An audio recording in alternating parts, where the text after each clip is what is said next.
Gene Merlino. Played football at West Point. Sustained a total of 13 concussions. I have this sponge head or like a fog head. It just wears on me and it just doesn't go away. I wake up every morning and I go, please don't. And I open my eyes and there it is again. I found him in the garage and I thought he was going to hang himself. No such thing as a mild concussion. Terry Tautolo is still down. It does feel like my husband was taken away from me. But the more I'm finding out about concussions and brain damage in the NFL, it makes sense.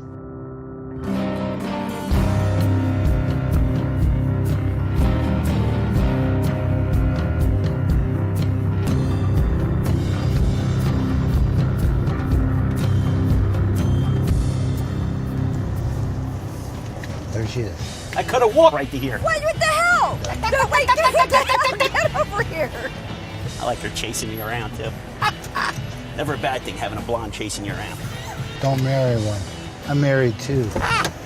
Yeah, you said that. So I've got a new problem on my hands. Love you, brother. My older brother right here. Had to block guys like this, and you wonder why my head's a little jacked up.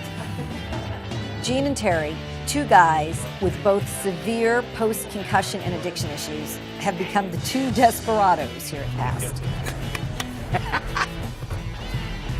God, I got you, Terry. Somebody who can understand. Just the other day, they diverted the driver who was taking them to a neurological exam so they could stop at a bar.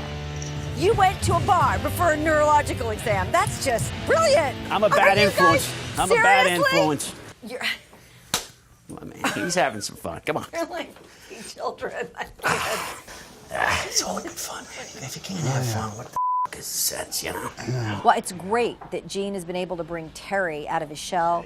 The truth is we still need to build enough trust in Terry that he'll open up about his meth use. And there is no one better than Ray Lucas when it comes to doing this. I'll draw him in with the honesty part. That's what I'll bring everybody in.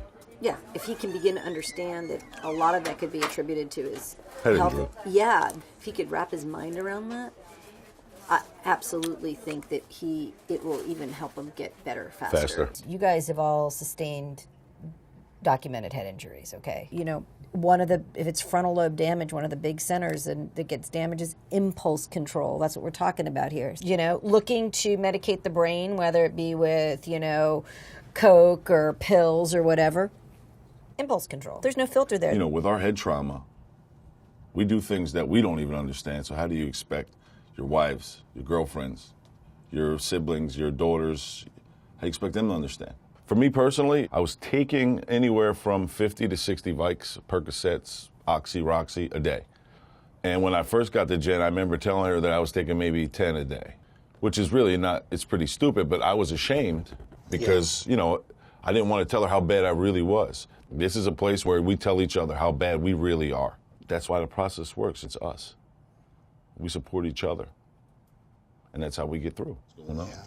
It's the first step in getting your life back. But it has to be honest. Okay? If you're not honest, it's not going to work. How you doing? Good. All right. Immediately after the peer counseling session with Ray, Dr. Ficazio and I made the play to get Terry to come clean and allow us to get him into a detox. Terry, doing drugs at all? Anything to do? Using meth. How long have you been using that stuff? Years. It's time you get off it, man. You have to make that decision to stop it. I'll stop it on a dime. Yeah, okay. It's very difficult to do without help. That's what we do here, okay? I want to come in from you, then you're gonna stop this stuff and you're gonna go into the program. That's all I want. All right? All right. Good? Yes. So you'll tell Claudia what she needs to do. I feel like we're starting to get to a point where we can actually help Terry. But the question now is, can we do the same for Gene, who's got his own extreme dependency issues? I'm like one of those 1.75 liters. I'm doing one of them a day. Really? Vodka. Just to get myself going. Yeah. Like, how much can you drink? I don't even enjoy it. Yeah.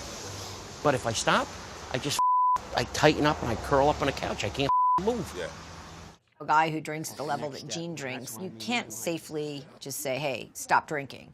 You have to titrate a guy like that down because coming off of a liter a day of alcohol is a very dangerous and risky proposition. How about like in like There's 3 or 4 weeks? downtime in the Yeah. place. We're leaving at 9. We're lining up a rehab facility where we can send Gene and Terry together. But in cases this complicated, when you're dealing with brain injuries and this level of addiction, it takes time to assemble the right team. And with Gene, who seems particularly out of control, We're coming back down to the bar. we really need to put a safety net around this guy. Except of course the jet. Oh, the truck is out. Nice. In the car. Yes, dear. John, you all right? So this weekend, I invited Gene down to my house in Texas, where I live with my boyfriend, Rich. Gene! Where are you going? Oh my gosh. It's just so crazy working with Gene. What the f? Come on. We've been waiting for you for like 3 hours. He's got no short-term memory, so he forgets. He has no recollection of like what he's doing, no concept of time. I thought today was Saturday. No, today is Friday. It's the same day it is that when you lay down to take the nap an hour ago. This is what guys with head injuries eat: sugar, which is very bad for head injuries. Sugar, terrible for head injuries. And just make sure, be easy with that. This time with Gene has only reinforced the importance of getting Gene into a rehab as soon as possible so we can detox him and try to begin dealing with his head injuries. This is like real head trauma stuff. Your short-term memory is very compromised. So I have to assume you are the way at home as you are here, I would have to guess. If it were me, I'd take you right to the airport and take you right there now. I would. I would take all the experiences that you've dealt with, you think it's that severe? I don't think I've seen a case this severe. Wow. I'm not. No. That's I've saying seen a lot something. That's saying something.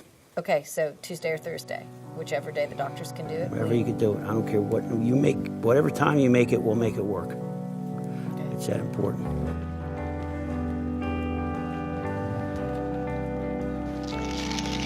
Last one for a while. Long while. Done.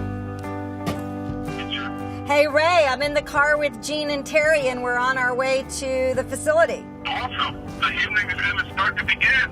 Hi, Ray. Barry, what's up, brother? Man, I'm so happy for you guys, man. I'm really excited about it. It's the first day of your new lives. So your chief complaint or reason for admission? I guess self-medication of symptoms that, that I think are related to the head injuries that I had from years ago playing football. Have you experienced any fatigue, disturbed sleep from not using the meth? That was every night. That's every night? Yeah. I am so glad you came here. I'm just Okay. really glad that you're here. I think you'll do good. I think it'll be a good break for you, too, and I'm really counting on you to help me out with Gene.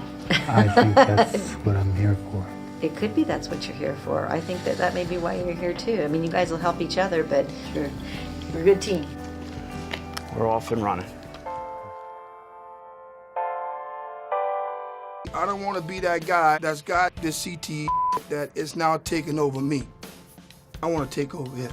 You look wonderful. Today, Terry's former coach, Dick Vermeil, came into P.A.S.T. to see Terry. I was frustrated because I cleaned out and I felt worse. My head was humming. It's going to stay humming. It came first. And Leonard, I'll tell you this: it's not always addicts in here. We have we cut it up. Yeah, we cut it up.